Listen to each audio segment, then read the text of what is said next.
Okay, welcome to Stampscaping 101. Let's try something on a half piece of paper, half sheet, matte cardstock, okay? Everyone always asks me if I always work on glossy, and no, and the answer is no. It just depends on what media I'm going after. I do work on glossy a lot, though, because it's just one of those types of papers that hold your impression the best. It gives you the cleanest impression of anything. Matte cardstock, you know, coated matte cardstock, non-glossy looks great too. Something with that clay coating, it just creates a nice flat surface, and the inks don't kind of spread out even in a kind of a micro, kind of microscopic level. Everything kind of the prints, impressions hold together the best. But if you're going for kind of a softer look, then, you know, a matte cardstock, and in this case, not even a cardstock, but just matte paper, stiff. Okay, it's just the backside of my glossy cardstock, but this serves its purpose fairly well. Okay, let's do this waterfall. Let's go for a vertical composition this time, and I'll use this one stamp right here. I want to go for something a little bit different in terms of the kind of the feel of it. I want it to, I don't know, when I use these hybrid inks, I find that I can, I don't know, maybe the word I'm looking for is maybe a poetic. You can get these kind of, I don't know, kind of more poetic types of results in terms of the feel. They kind of feel like watercolors or something like that to me. Okay, when I'm using matte paper, I tend to use a little bit more pressure. I'm standing up and getting these prints in here, okay? So get something like that. Now, what I'm going to do is I'll use other portions of it. Let's merge that up like so. Then I'll come in with another one down here. So it's like these cascading falls. And it kind of gives it a kind of a visual pathway up flowing water. Okay.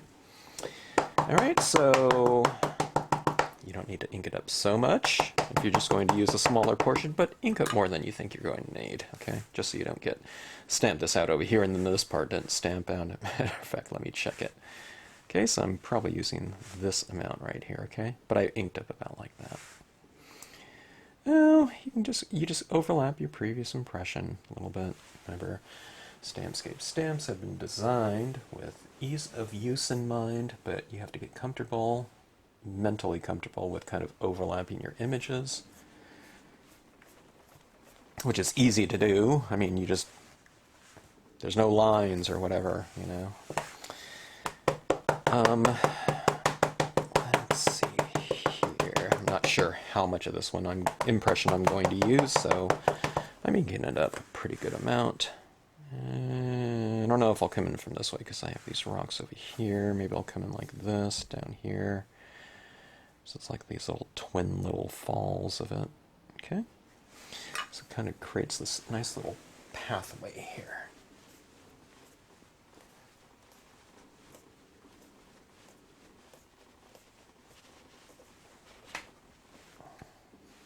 Okay? Something like that. If you want to, you can have a little bit more rocks like that. Maybe I'll just ink up a little bit like that. Put some rocks over this way. So it's like these little cascading pools, you know, are being formed in here. And that's always kind of fun, a fun type of composition. Something like that.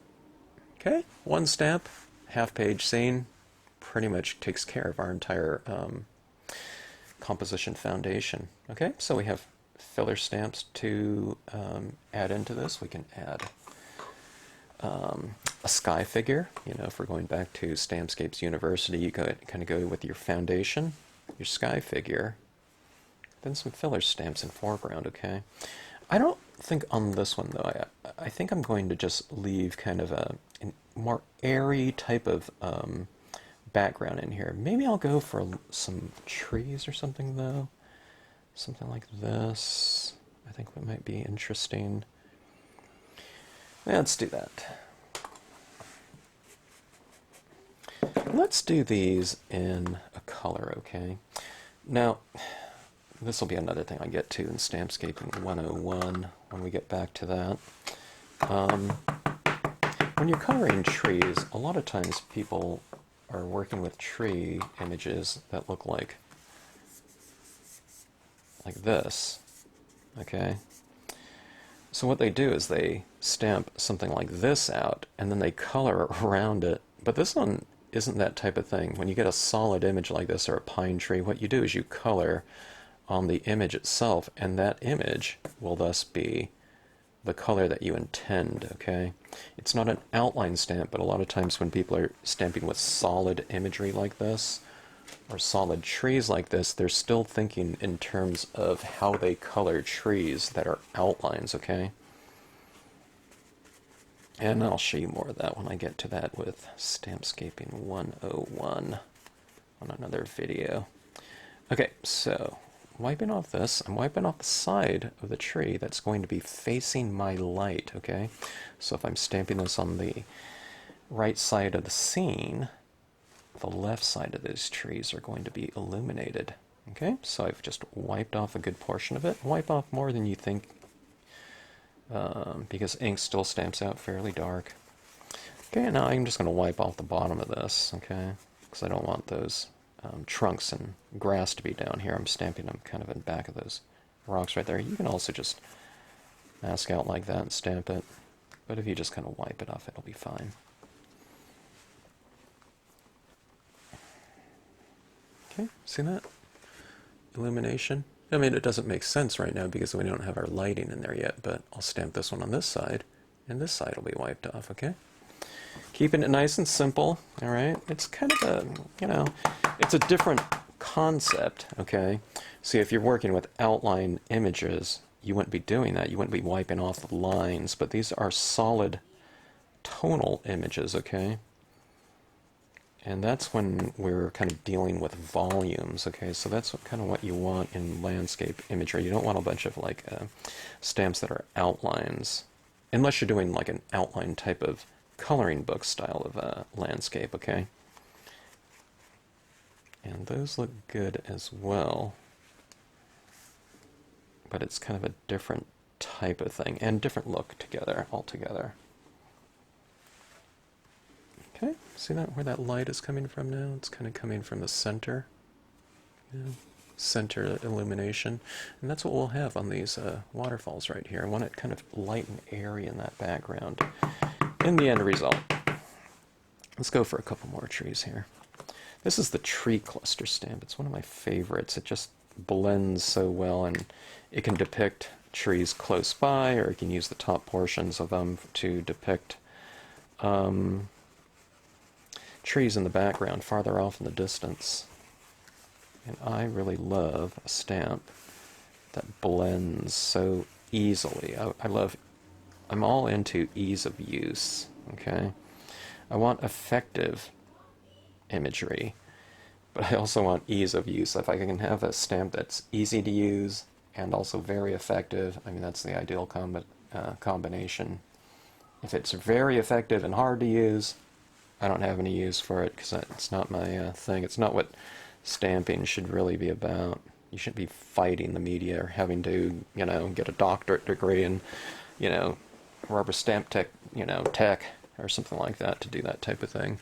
All right, so you said it really gives us a good head start in lighting, doesn't it? Having that like that. I mean, we can fill in more and more. Maybe I'll go for one more impression. Let's put it farther off in the distance, though. Let's blot it first, okay? I'll get a little green on here. Let's see.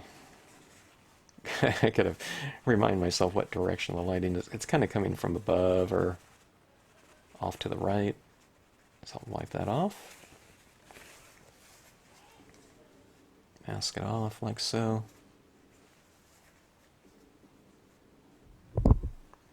Stamp it out. I'm trying to overlap some of my rocks a little bit. Overlap the other tree. See that right there? Does that look like they're being illuminated now?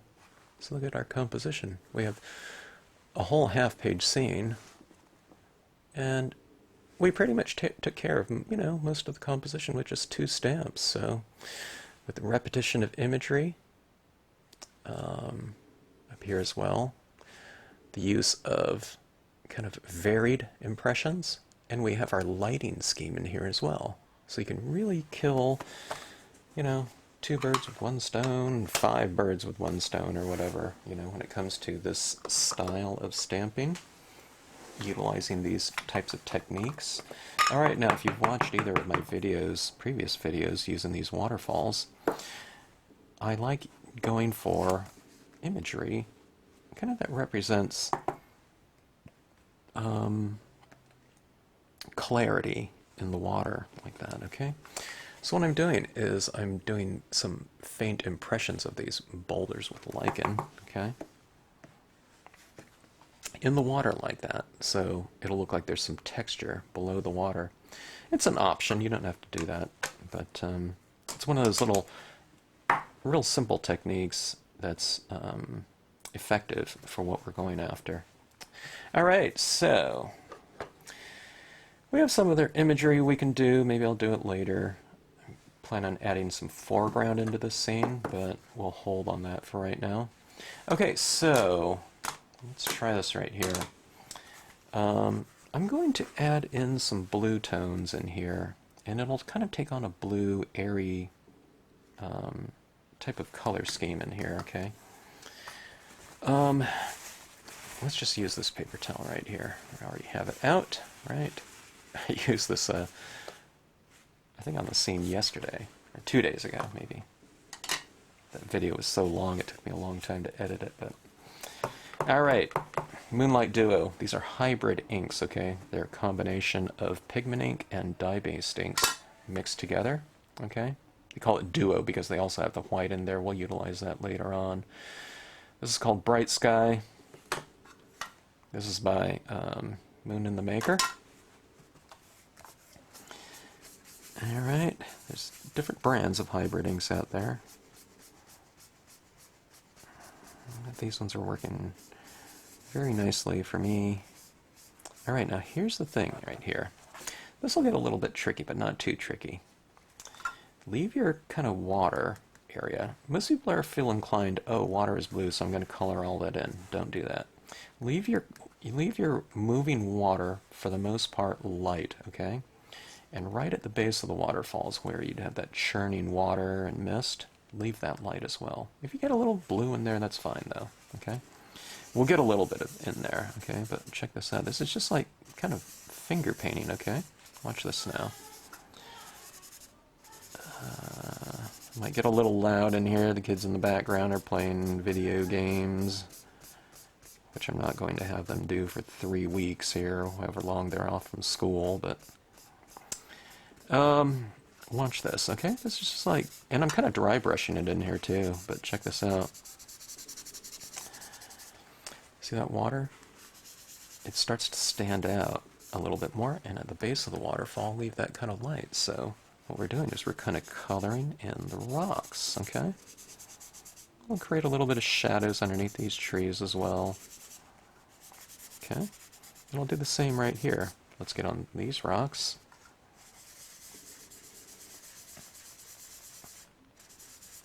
About like that. You see these waterfalls starting to stand out a little bit more from the background? Okay? And we just started. This is just like a first,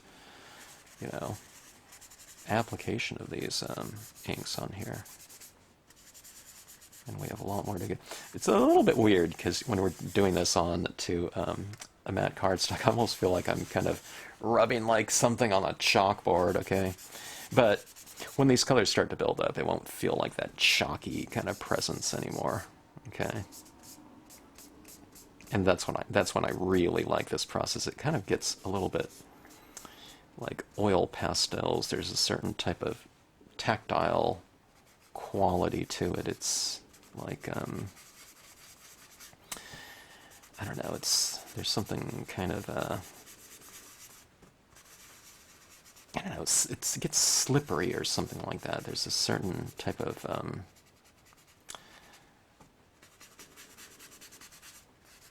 I don't know how to describe it. It's maybe I'll describe it when I get to it. All right. See these waterfalls starting to stand out like that?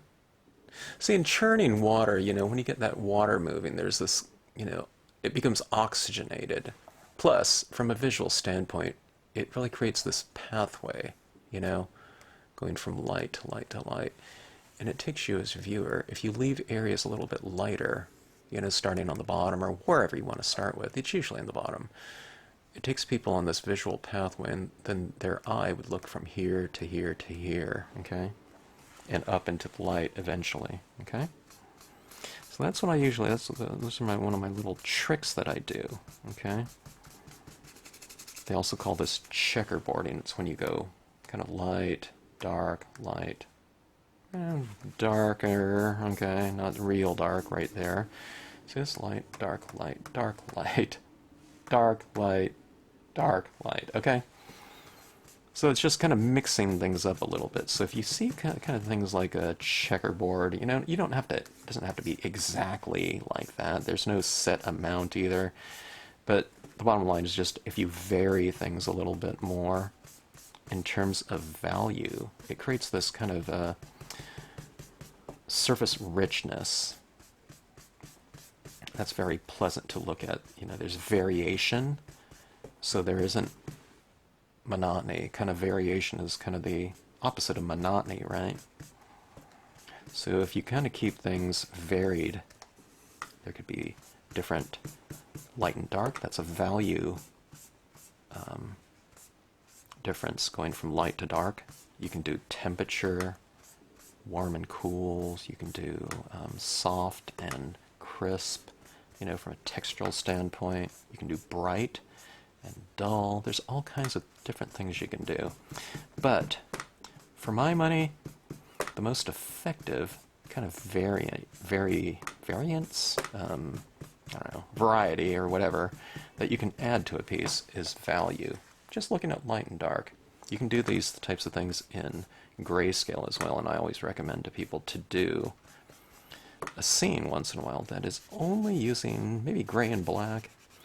It's not just for the purpose of doing a black and white grayscale type of scene, but it increases our sensitivity to this idea of value and ranges of tones, okay? Because we don't have all this different color to work with or to even think about. So it takes away a lot of different considerations out of the mix and gets us to really focus in on different concepts. I personally really love the look of, you know, grayscale, black and white artwork, like photography and so forth, so you can get some really good results too. Alright, there's my color right there. See that color scheme, how it's working? It's also my lighting scheme as well. Okay, let's add a little bit of light up here. Let's go with some different tones up here. Okay, I'm just going to go for some kind of a real airy feel back here, so I'm not going to use too much blue because I don't want it to get too dark. Let's just go like this. See how I'm kind of taking this? And I'll also use my idea of a varied background, you know, kind of anti-monotony. See this right up here? Where it's dark, light, dark, light. It could be the dark could be just a very light, but it's darker than that white area, okay? So your skies can be something really quite simple.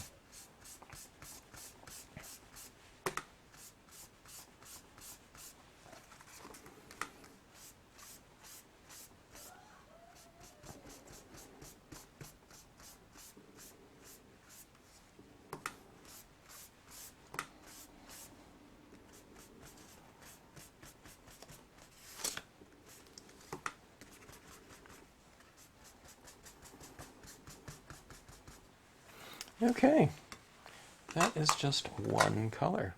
I like what I'm seeing right now after one color. Not in terms of a finished piece, but, you know, just in terms of where we are in the process right now. Okay, let's go on with this next color, blue. It's, let's see, it's called Deep Space Blue. It's just a darker blue, okay? So we're working up incrementally 3 different values here.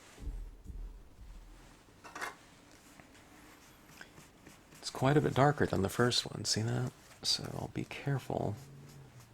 What happens too is with these inks, what I can tell is that I have kind of created a foundation of media on the paper with that first color. So when I'm applying the next color, I feel that not as much of it is being applied because it's staying on the surface more, because I've kind of sealed off the surface a little bit more with that first color.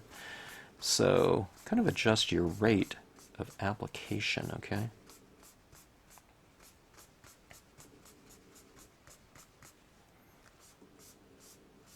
And one of the things I like to do is I like to vary things within the rocks now, okay? You see this darker area of the rock? I'll color that area, but maybe I'll leave some of that darker, lighter area light, so it will look maybe like the rock has different volumes, okay? By creating the shadows, you generally put the shadows at the base of objects, and you know, they're usually top lit. So, see this right here, where there's a varied application of that. So I don't see this rock as an outline to be colored in completely like stained glass. You just kind of color the darker areas of the rock, like so, and leave the lighter areas light, like that. It doesn't always have to be so. I mean, maybe the areas that are, maybe a rock is completely in dark in some areas. But just in general, kind of you take some cues from the imagery and darken the darker areas of them. Okay? You can see where the darker areas are on the image right here. So what I'm doing is I'm taking my darker tones and just coloring in those areas. Maybe the lighter areas you just leave as is. Yep, kind of let your eye be the judge of it, though. It doesn't mean that you're sticking to that process like hard and fast, where you can't take, this darker tone into the lighter areas. But maybe if you do, come into those areas with kind of a drier version of it, right? You don't have to go with the super dark version. So that's what's nice about this. You just vary the rate of your application. The drier this is, the less ink that's applied, and it gives you more control over the entire application process. There's no surprises.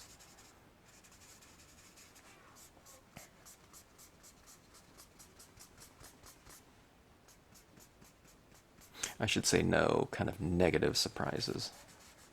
Like, oh my god, I don't like it, I mean, I can barely see it if I just go over it once. So I just keep adding like this, and it just keeps building it up. So what it looks like is this. Looks like that. If you want it darker, it's like that. You just go over it more times.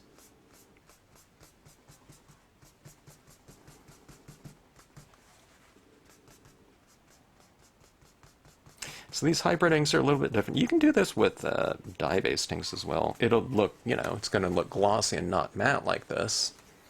And the feel is going to be a little bit different, but it's the same kind of concept, though, in terms of the process. You just adjust according to the media that you happen to be working in.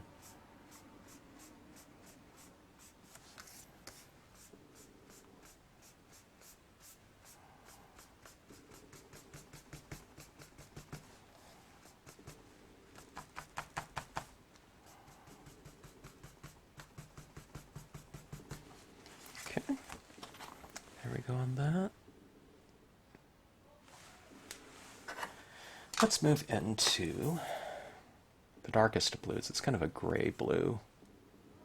It's called Aurora Teal. I believe there's a little bit of a green in it as well. Teal, Okay. I start off in my darker areas like that.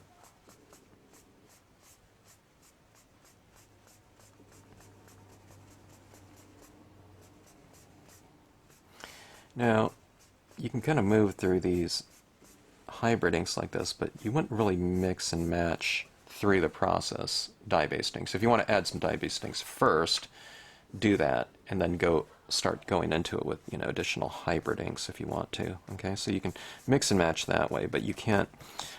I don't think I can really go on with a dye-based ink over the top of this. Maybe you could, maybe in sponging. You know, I don't know if I would use the paper towel type of thing, but if you have your stylus tools, you might be able to get some other types of mixes on there. But, you know, dye-based inks work by staining, okay?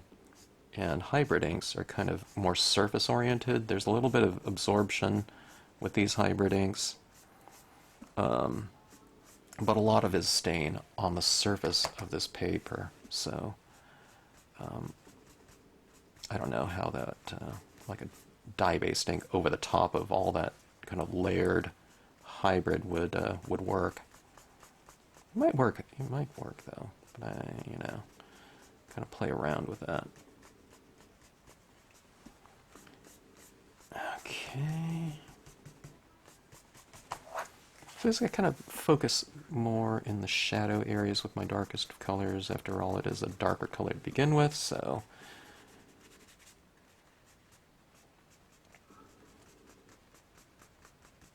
it would stand to be kind of one of those tones that would be most suited for the darker areas, meaning shadows, I don't know, a vignette around the edge maybe. Kind of hitting in the shadows right here. The lighting is coming from here. I kind of hit the shadows down here on this side of the rock.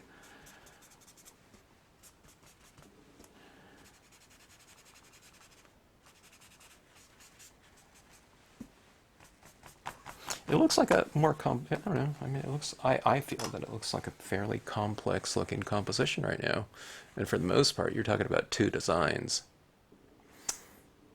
except for the boulders with lichen down there. But see how they kind of get, you know, they get buried in color. So there's something a little bit more subtle in terms of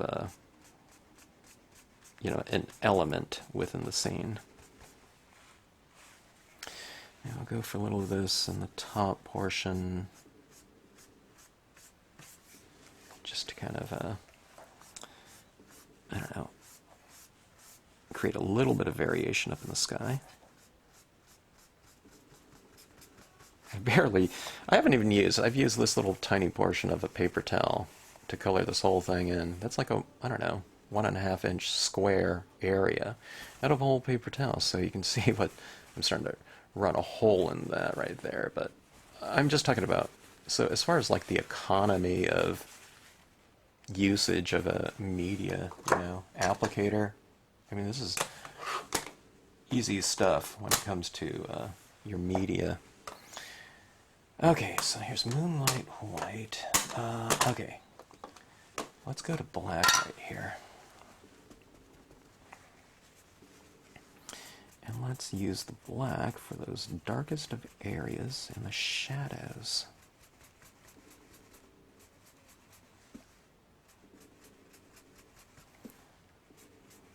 I mean, I have fun. I have fun doing this portion, the coloring portion. I really have a lot of fun. Huge amount of fun when it goes to using the whites, going back into these scenes with white. It really brings the this other aspect and element to a scene, and it tends to really bring them to life. Foreground too, but the white, and we'll use this pigment ink, you know, out of these ones in here.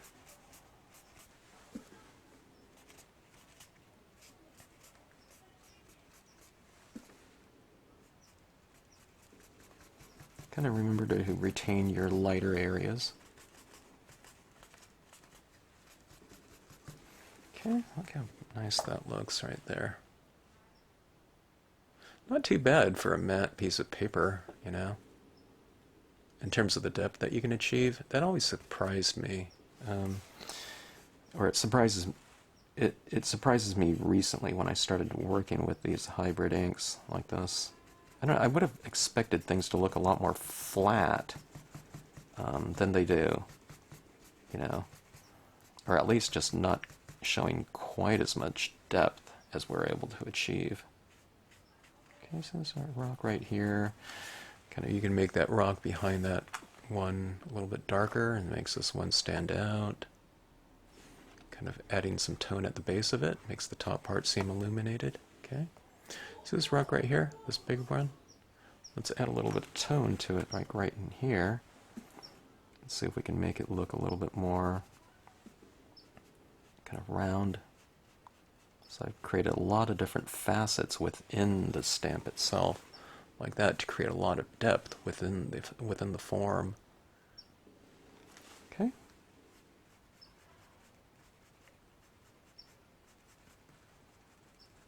I think this stamp right here, this Babbling Brook, was in one of those auctions recently too, so someone got a ton of stamps at a really awesome price. I'm real happy for them, but I hope they use it in a waterfall scene like this. Okay, let's utilize the what comes in these pads, these Moonlight White pads. Okay, this right here, I'm just kind of cleaning off my white side of my pad. You saw some reeds in there. I'll probably use those as impressions at some point in time. But here's my white on here now, okay? I add this where light meets dark, all right? So let's kind of start adding it down here a little bit. I have a little bit of black in there. Let me get a clean version of it here a little bit. Okay, I'll use a cotton ball as well. Cotton balls work really fantastic, but let's just start off with this one right now. Okay, so I'm kind of adding this where light meets dark.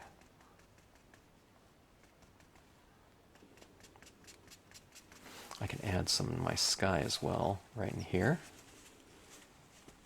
Okay, so I'm starting off with white. I start off in the lighter area and kind of work into my darker areas like so.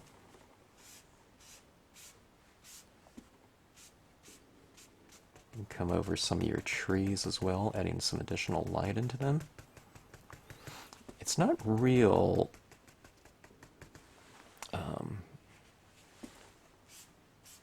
like a startling type of effect we're doing here. It's because I'm working very subtly, okay?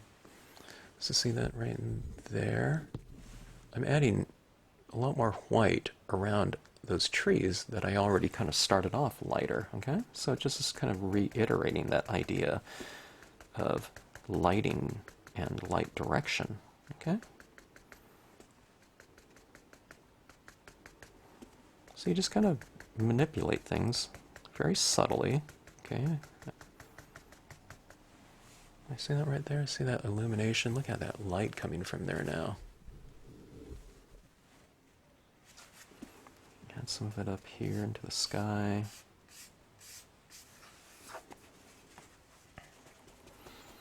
Okay, I'm going to add some down here, right around these waterfalls. See what this churning water is? Let's see if I can kind of see where light meets dark. See that rock right there? Where I've put some of that tone in there. I mean, it's barely visible if I just go like that. There's nothing. Okay, but that's what gives you your control over it. So kind of get used to the idea of kind of really micro marks, you know, using techniques like this, okay? So see this as I start dabbing in right here? 1, 2, 3, 4, 5, 6, 7, 8, 9, 10, 11, 12, 13.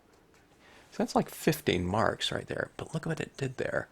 If you divide that amount of opacity between 15, it's barely anything. So let's go right here now, okay? So watch this, 1, 2, I mean, this is a little bit wet, but I'm just barely tapping it down there. So I can just kind of really control the amount of pigment ink that's applied there. See that right there? Drier the better, okay? Let's put some of it down right along this pathway of that river, stream. Let's put some right into those trees. See those tree trunks right there? Let's illuminate those a little bit with some light, some backlighting, okay? Or it could be some fog or haze being churned up by that moving water. But look at that right there. See that? Doesn't that look like more light? And I mean, it was an easy technique to do. Let's do some right in here Like it has some fog coming between these trees. Okay.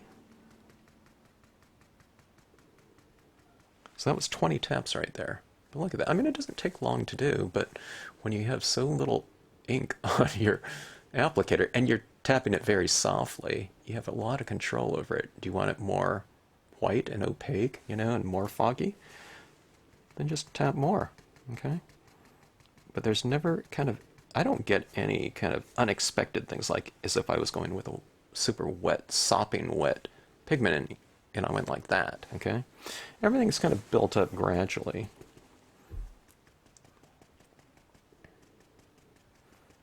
So I can kind of manipulate things just as I want them to be. Okay.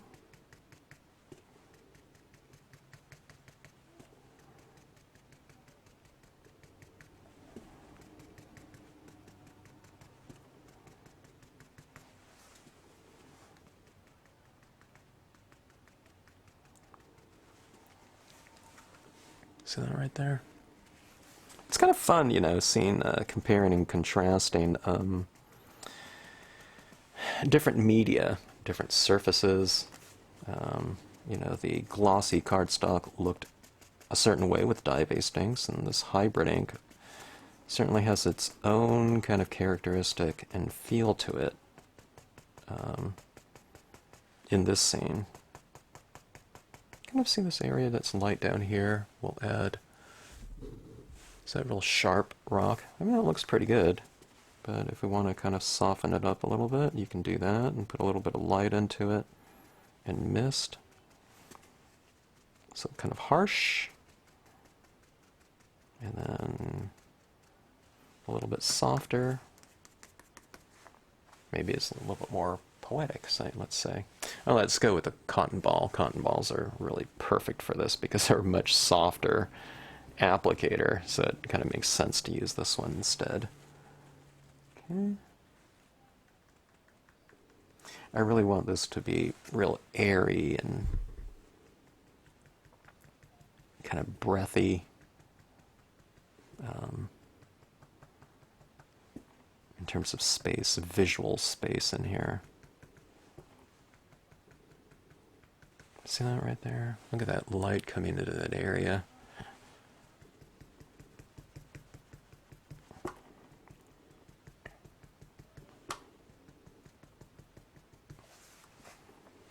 Okay, so this one area down. I need space. Let's go right here. And come into this area.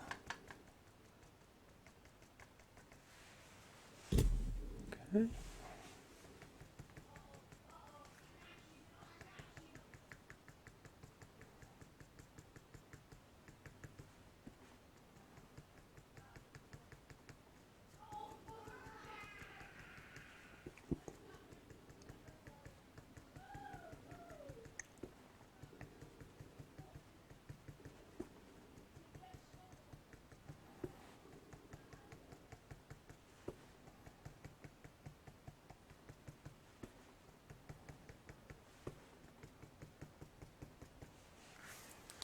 Is that kind of diffusion down there?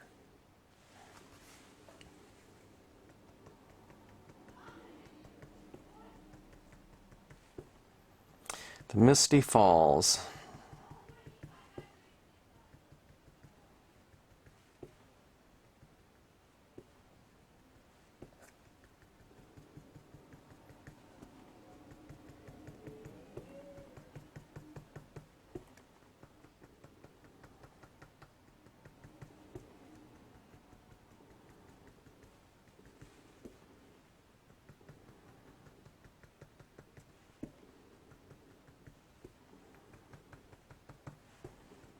Oh my gosh, I picked up some of that black right there when I tapped into that Duo pad. Alright, let's see if that'll wipe off. It's set there a little bit, but the beauty of it, just come into it with your cotton ball again and hit the white there this time. Alright, just kind of tone it out.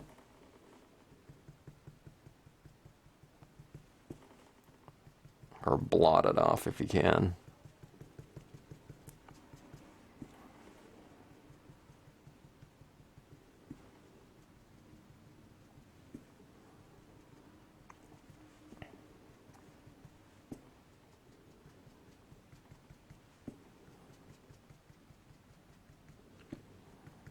It's kind of making me go a little bit lighter in here. Maybe that'll add to the overall look of it.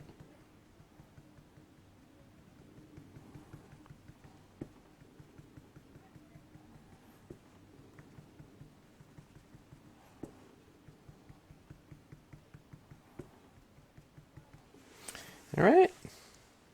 Yeah, I still see a little bit of it in there. It's not too bad. It's kind of created this stronger passageway of light, though. I can see.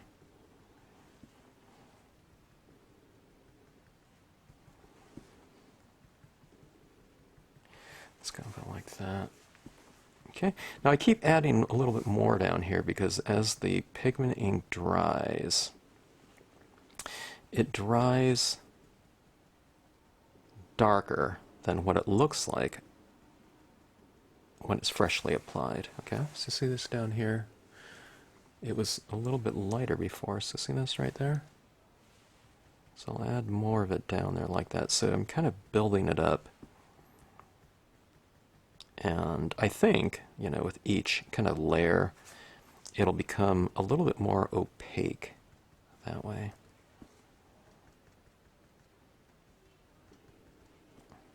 It won't become opaque, but just not quite as transparent.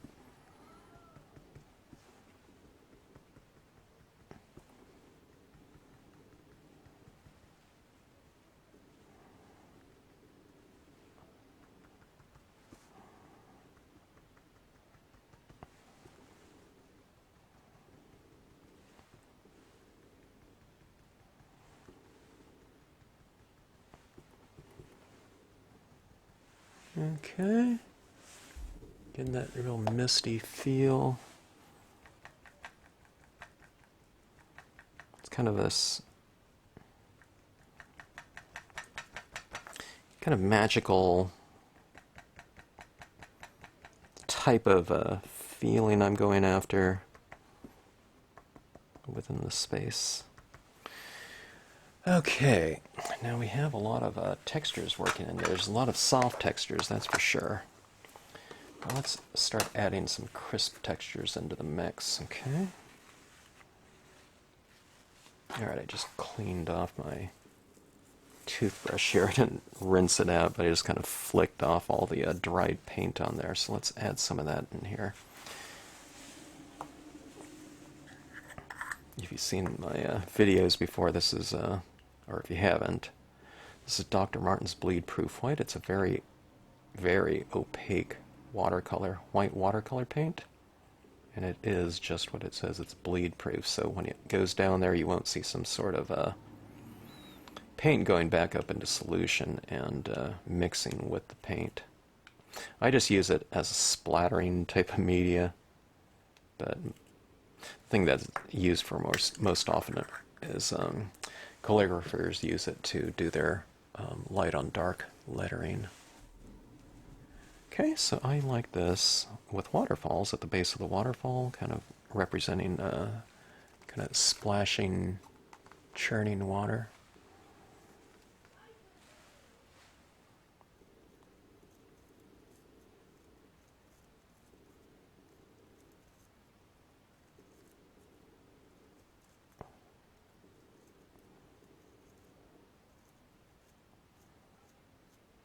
Okay, see that down there? Look at that texture. Doesn't it look like it's moving now in that mist and that fog? And let's do that down here on this one too, okay?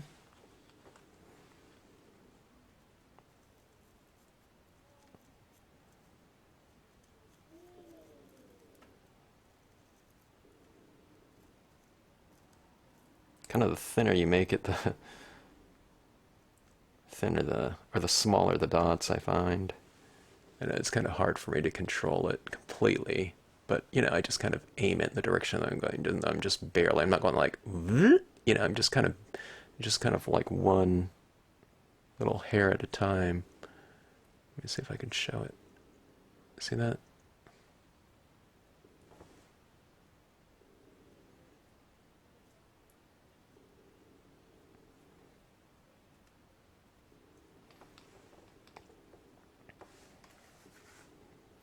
All right, so you have this kind of depiction of moving water. Look at that light back up in there, though. I didn't used to do that. I used to go a lot darker up in these areas, but with the inclusion of pigment ink being so, I don't know, kind of integral with the pieces, I'm finding that I'm leaving some areas a lot lighter so that I can use more. I can use more white pigment ink in a given area a little bit more gracefully, I guess you would say. Okay, let's see that. This is some overhanging tree limbs. Let's add this into the mix.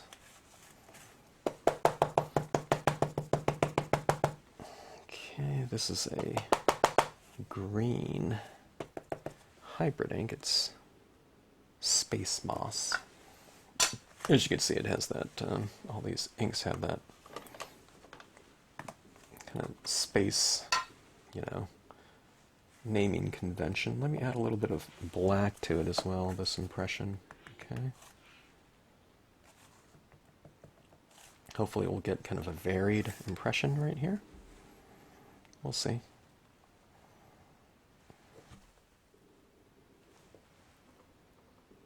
I am stamping this into white pigmenting, so kind of let that ink transfer over there a little bit more. Okay, see that right there?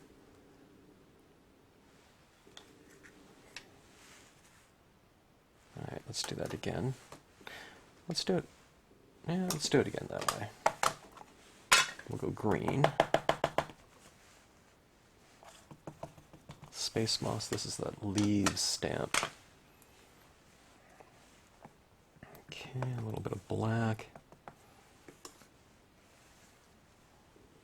Huge amount of design types of considerations came into play when I was doing this design. You had to kind of leave open certain areas within the leaf structure, because I knew that I'd be using it a lot for foregrounds. You have to kind of leave it airy enough, but solid enough to cover. So it has to kind of work both ways. Alright, now let's hit this with black in here, okay? So this is just straight black. Might have a little bit of green left in it, but I'll show you what I'm talking about with this tree stamp, the leaves. Okay, so see that right there? So we get a lot of depth in there, and we don't have to really, put a lot of things under consideration when we're doing that. It should be real free form to use, but really effective in the end result. So it's one of my favorites as far as these designs go. It has to be real graceful and flowing, those different branches and whatnot. And you have to be able to use them at different angles, because we don't want it to look like the same exact branch, just used multiple times. That's one of the hardest things to do as a landscape image designer, knowing that imagery is going to be used in repetition. If you don't get it right, it looks like, oh, there's that same stamp used 20 times or something like that. But if you can use a stamp 20 times and it looks like either one collective stamp or it just looks like several different ones, that's what you're going after. So when I see that, it doesn't look like there's that same, leaf structure used several times. It should just look like, something that's just very natural. Okay, so let's add some more of that in here. We're adding our foreground imagery.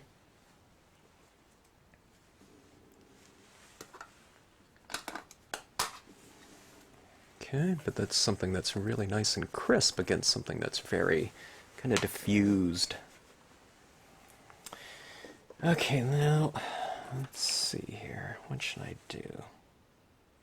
maybe a little bit too much. I don't want to cover any too much up with this. Here's this image right here. It's the oak branch. Maybe not. I think maybe my good tried and true reeds would look good in here. Maybe down at the base, something like that, or I can have it coming in from the side, perhaps. Yeah, all kinds of different ways I can go with this one. Let's add some reeds down here, okay?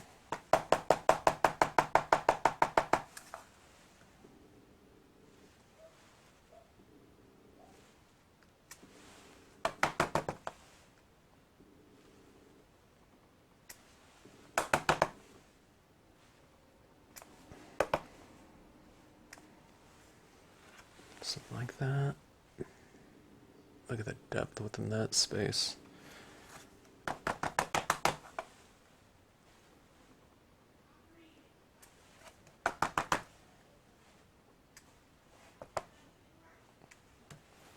Yeah, so you have a lot of crisp against kind of soft. You have dark against light and near against far, like that. Okay. You almost need some kind of focal point in there, so I'm thinking about stamping some kind of object in there.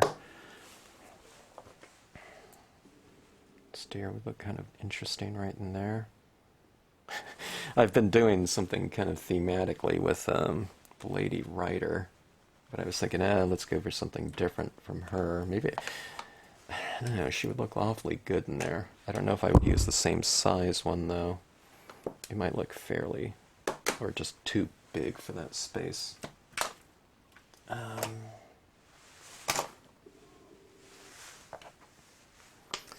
All right, I need to find her. All right, I need to find something that I might perch right on this rock right here.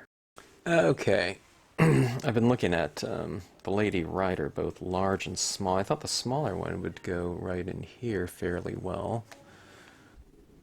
Okay, she looks like that. But then when I wasn't really considering this one. I thought it would be way too big, but that would look pretty good right there. I'm just not quite sure if I want to use the same image as a focal point 3 scenes in a row. So I was thinking about this image right here. I think that would look fairly good. But everything in here is not so dark, so I'm trying to think of what color I would do it. I'm thinking about this darker blue. I'm not sure, though. Let's take a look here. Would it be dark enough? Kind of right in that space. I think it looks pretty good. I think that looks, you know, kind of appropriate in terms of the scenic depth within that space. So here's what I'm going to do. I'm going to lighter things, darker things tend to look a little bit closer to us, okay? Lighter things seem to look a little bit farther off in the distance.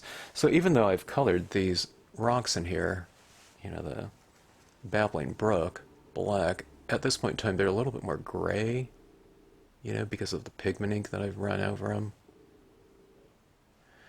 So I think this kind of bluish gray, it's teal they call it, but I think that would look pretty good. I'm wiping off some of the base of the buck is kind of standing on right here, sorry. So I'm wiping off kind of this part and this part, a little bit of that part too. Just so I can position it right on top of that rock right there. Let the ink transfer because we have a lot of white pigment ink underneath this, so it's kind of stamping a little bit of a surface-oriented hybrid ink over a very coated surface right here with the hybrids and the white ink underneath it, so you have to let that ink transfer over there a little bit. Okay, that looks good. It'll dry a little bit lighter than that though, but look at that. kind of sets a decent focal point. It could use a little bit of white pigment ink just to kind of incorporate it in with the surrounding area, though. So I'll let that kind of set up here for a little bit. I don't know how long, maybe a couple minutes.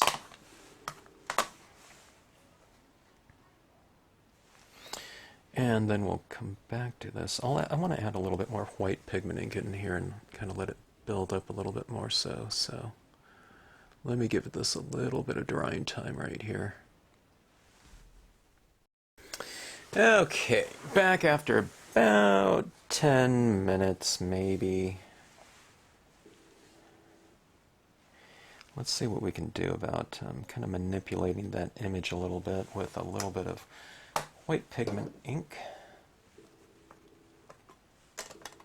I've mentioned it before when I've done these hybrid ink scenes, but I really like the fact that, I don't know, the inks seem to, it's like what you see is what you get, so they don't change too much in terms of the colors from what they look like when they're freshly stamped to when they dry. Now, the white pigment ink that's applied over the top, that does change a little bit. You know, like I said, it becomes a little bit more darker and a little bit more translucent, transparent. Okay, so what I'm doing is I'm kind of just, let's see if I can get down and apply some of this on there like so. See that right there? It becomes a little bit more of the scene like that.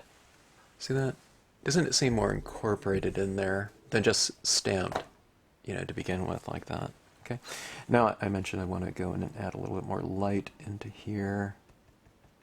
Some of these areas. Let's do that.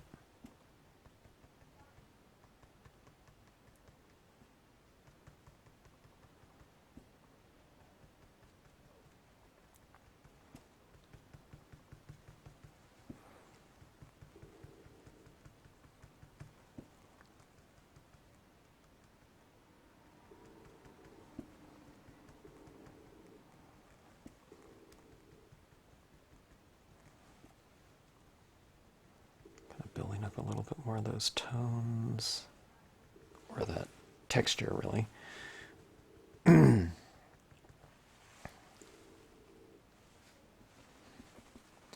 little bit more dreamy, maybe. That.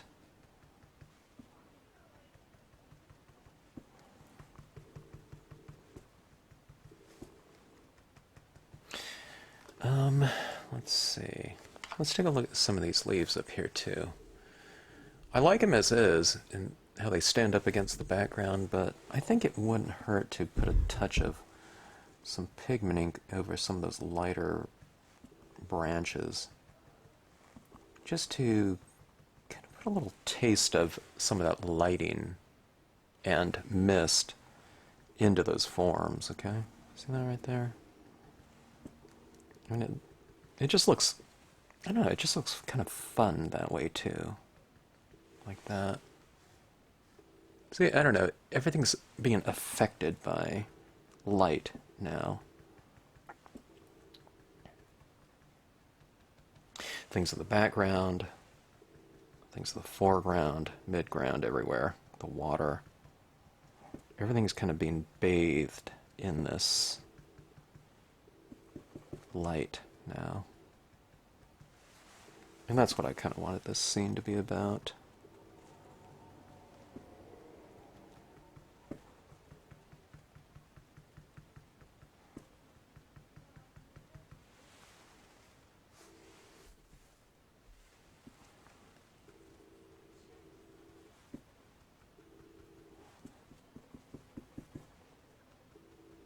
I need to be careful there. That branch started to smudge on me, but I just tapped it a couple times, so it wasn't any really big deal.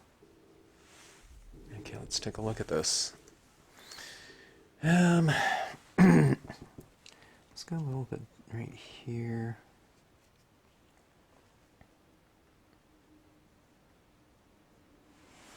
Kind of making that deer seem a little slightly more obscure. Let's add a little bit more tone down here. Onto portions of the rocks, maybe.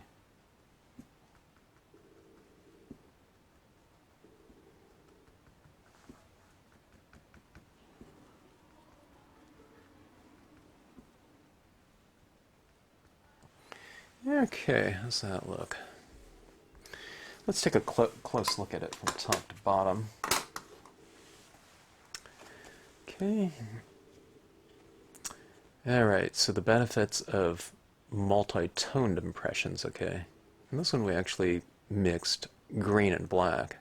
And then we put black over the front of it again, but dye-based inks, I used a lot of white pigment ink over the top of them, but so it kind of wiping off certain sides of them for the impressions themselves kind of gave me a real good head start with lighting, okay. If the trees were much darker on both sides, then I would have to do a lot more white ink over the top of it, so. Transferring down, toning in your rocks, giving them volume and kind of visual weight, but then going in and adding that tone around it and kind of softening up some of those forms with that white pigment ink, making these areas more translucent and airy and illuminated in a real soft type of application, but then going in and giving it those crisp little elements. Don't those little, that splashing type of splatter painting look great in there? Submarks in here. I mean, having those little types of elements in there, doesn't it add to it a little bit by putting in those elements under the water like that? I think it would look fine without it, but it just gives something in there. It's subsurface, okay? And then following it down and adding some more of that illumination at the base of those falls like that, but see how we kind of enter the scene, you know, through these areas like this, and it's this kind of little serpentine kind of motion up through here. You know, it's not just the straight type of access point, like so. This would be kind of interesting with some light rays coming from that. We can kind of go central on that and add these light beams in here. There almost is kind of this light beam type of thing working in here already too, but I don't know. Do I do that in here? Gotta kind of figure out some kind of light beam type of focal point. Have I done that with these inks before? I'm trying to think of where I'd make my focal point with this one.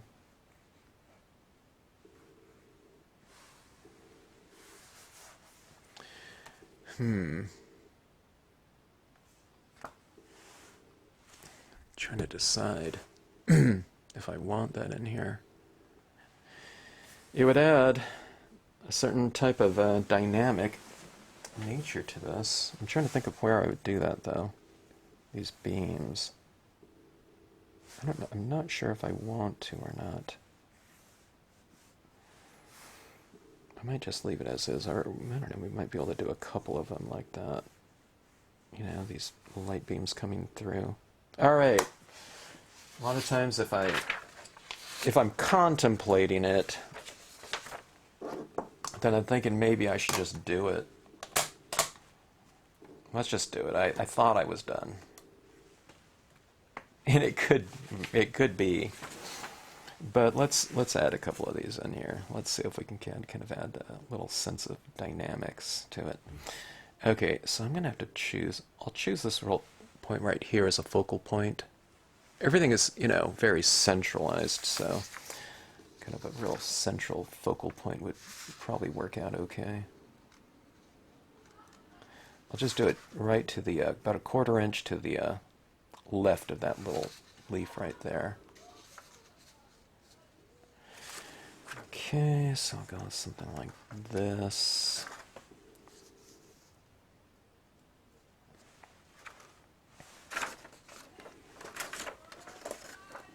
I didn't think I'd be doing some light beams so soon after doing those ones. on my last scene. Okay, I'm going with the Hero Arts white pigment ink. Okay. Some of my other pigment inks from the Moonlight Duos are, there's ink in them, so. Alright, there's one back in there. You can't even see it, though, but that's kind of the whole point. I started off with one that's a little bit more kind of obscure. Let's have one kind of coming from through these trees, something like this. Let's make it a real narrow one.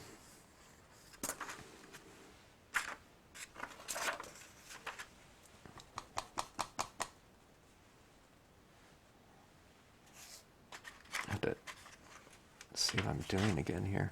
Okay.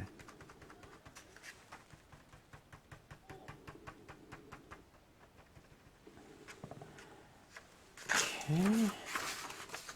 There's another one. See, it's kind of coming from behind those trees.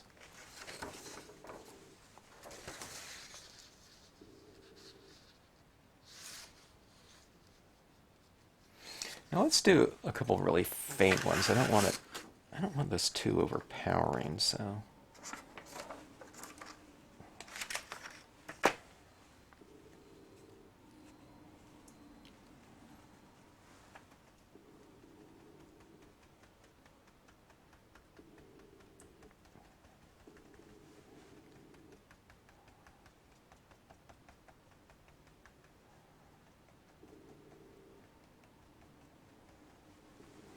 Okay. Something like that. It's subtle. It's right in here. And let's go the opposite way. Let's go with let's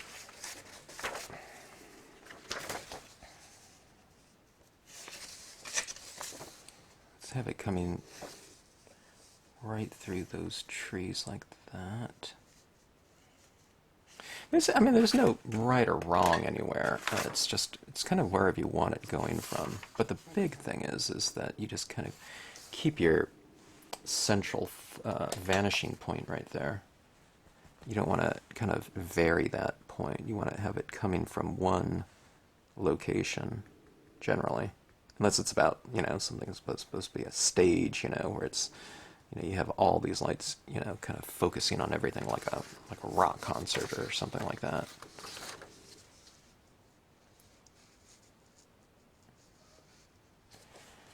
Okay. Kind of vary the width of the beam as well. I think that's a really effective way to do it.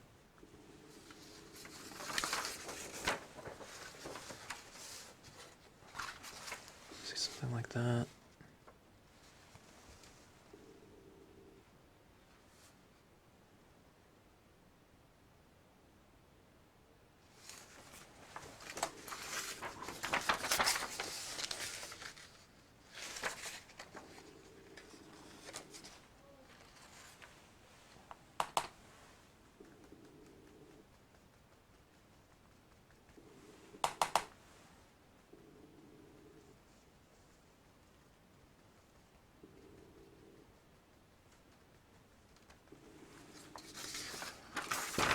There's another one.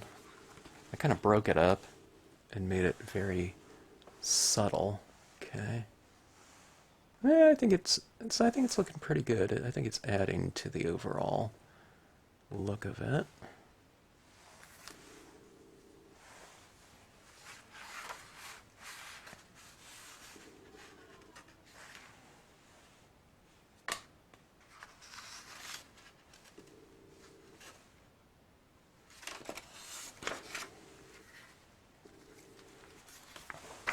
I'm going to make one side of this beam a little bit stronger. Okay.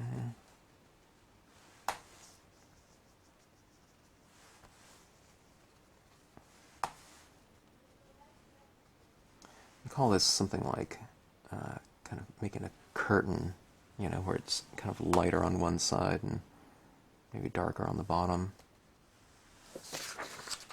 Okay, see that right there? Something tells me something needs to be right in there, or...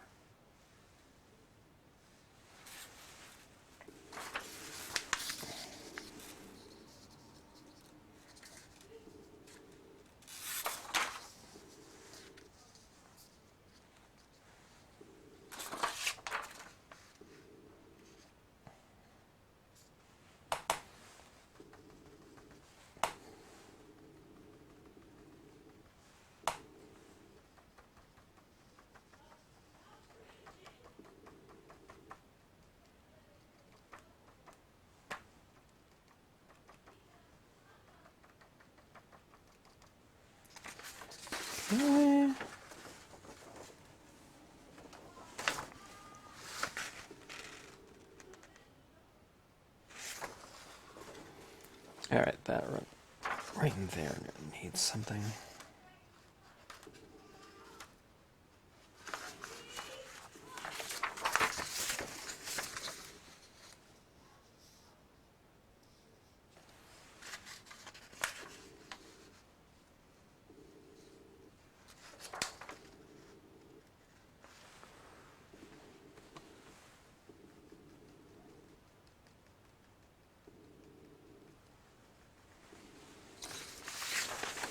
Okay.